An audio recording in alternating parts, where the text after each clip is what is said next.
She was a young Cree high school student, brutally murdered and abandoned in the bush. 16 years they walked around free. In the end, out of the 4, only 1 went to jail. There's a heavy element of racism in this, and it would not have happened, in my opinion, to a white person. On a November night in 1971, Betty Osborne was walking alone on 3rd Street. A 2-door white Chrysler pulled alongside her. 4 young men were in the car. It belonged to the manager of the local liquor store. His 18-year-old son, Lee Colgan, was in the back seat. Colgan, an admitted alcoholic and drug user, over the years told many people about the murder.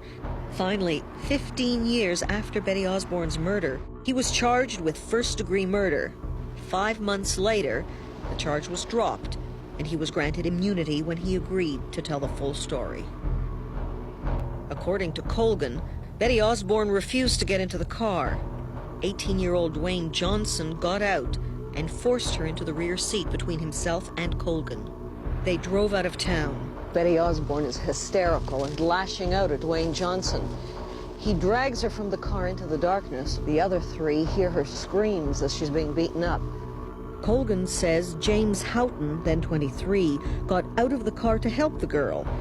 But moments later, Johnson returned and grabbed a screwdriver from behind the front seat. I don't know what happened outside the car because I wasn't outside. But I knew shortly after.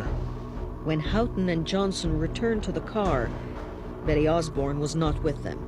And so in November 1987, James Houghton and Dwayne Johnson went on trial. The 4th man in the car that night, Norman Manger, was not charged. The 12-man jury acquitted James Houghton. Dwayne Johnson was found guilty of second-degree murder.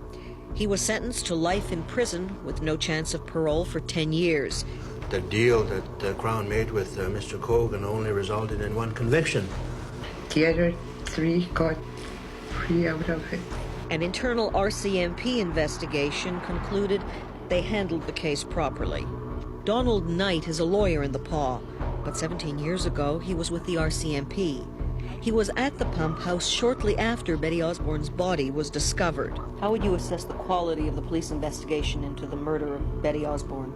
Well, you have to keep in mind that you can't compare today's police investigative techniques with what they were back in early 1970s.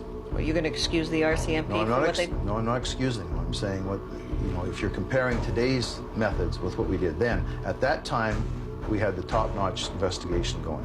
You could not have done any more than what we